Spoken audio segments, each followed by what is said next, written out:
ಈ ಮ್ಯಾನಿಫೆಸ್ಟೇಷನ್ ಅನ್ನೋದೆಲ್ಲ ವರ್ಕ್ ಆಗುತ್ತಾ? ಇದೆಲ್ಲ ಲಕ್ಕಲ್ಲಿ ಎಲ್ಲೋ ಒಬ್ರೊಬ್ರು ಕ್ಲಿಕ್ ಆಗುತ್ತೆ ಅಷ್ಟೇ ಅಂತ ಕೆಲವ್ರು ಹೇಳಿದ್ರೆ, ಖಂಡಿತ ವರ್ಕ್ ಆಗುತ್ತಪ್ಪ, ನಮ್ಮ ಲೈಫಲ್ಲೇ ನಾವು ಇದನ್ನು ಎಕ್ಸ್ಪೀರಿಯೆನ್ಸ್ ಮಾಡಿದ್ದೀವಿ ಅಂತ ಕೆಲವರು ಹೇಳ್ತಾರೆ. ಇನ್ನು ಈ ಒಂದು ವಿಷಯವಾಗಿ ಹಲವಾರು ವರ್ಷಗಳಿಂದ ನಮ್ಮ ವಿದ್ಯಾರ್ಥಿಗಳಿಗೆ ಅಥವಾ ಥೆರಪಿ ಕ್ಲೈಂಟ್ಸ್ಗಳಿಗೆ ಹೇಳ್ಕೊಡ್ತಾ ಬರ್ತಾರೋ ನನಗೆ ಎರಡೂ ಥರದ ಜನ ಸಿಕ್ಕಿದ್ದಾರೆ. ಹೌದು ಮೇಡಮ್, ಖಂಡಿತ ವರ್ಕ್ ಆಗಿದೆ ಅಂತ ಖುಷಿ ಪಡೋರು ಕೆಲವಾದರೆ, ಕೆಲವೊಬ್ಬರು ಯಾಕೋ ಸರಿ ಹೋಗ್ತಾ ಇಲ್ಲ ಅಂತ ಹೇಳಿದ್ದಾರೆ.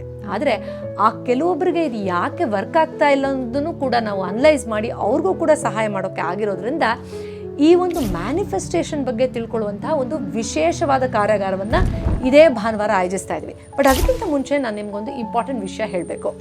ಇದು ನನ್ನ ಕ್ಲೈಂಟ್ ಒಬ್ಬರು ಇದೇ ಥರ ಮ್ಯಾನಿಫೆಸ್ಟೇಷನ್ ಬಗ್ಗೆ, ಸಬ್ಕಾನ್ಷಿಯಸ್ ಮೈಂಡ್ ಪವರ್ ಬಗ್ಗೆ ಕಾರ್ಯಾಗಾರಗಳನ್ನು ಅಟೆಂಡ್ ಮಾಡಿ ಒಂದು ಸಾಮಾನ್ಯ ಎಂಪ್ಲಾಯಿ ಆಗಿ ಇವತ್ತು ಅವ್ರದ್ದೇ ಶೋರೂಮನ್ನು ಅವರು ಬಳ್ಳಾರಿಯಲ್ಲಿ ಓಪನ್ ಮಾಡ್ತಾ ಇದ್ದಾರೆ. ಇನ್ವಿಟೇಷನ್ ಕೊಟ್ಟು ಹಲವಾರು ಗಿಫ್ಟ್ಸ್ಗಳನ್ನು ಪ್ರೀತಿಯಿಂದ ಕೊಟ್ಟು ನಮಗೆ ಇನ್ವೈಟ್ ಮಾಡಿ ದಯವಿಟ್ಟು ಬರಬೇಕು ಅಂತ ಹೇಳ್ತಿದ್ದಾರೆ. ನೀವು ಅಕಸ್ಮಾತ್ ಸಿರುಗುಪ್ಪದವರಾಗಿದ್ದರೆ ಖಂಡಿತ ನೀವು ಕೂಡ ಶಿವಶಂಕರ ಸಿಲ್ಕ್ಸ್ ಓಪನಿಂಗಿಗೆ ಏಪ್ರಿಲ್ 11ನೇ ತಾರೀಕು ಬರಬಹುದು. ಅವರ ಒಂದು ಅನುಭವನ ನೀವೇ ಲೈವ್ ಆಗಿ ಕೇಳಬಹುದು ಕೂಡ.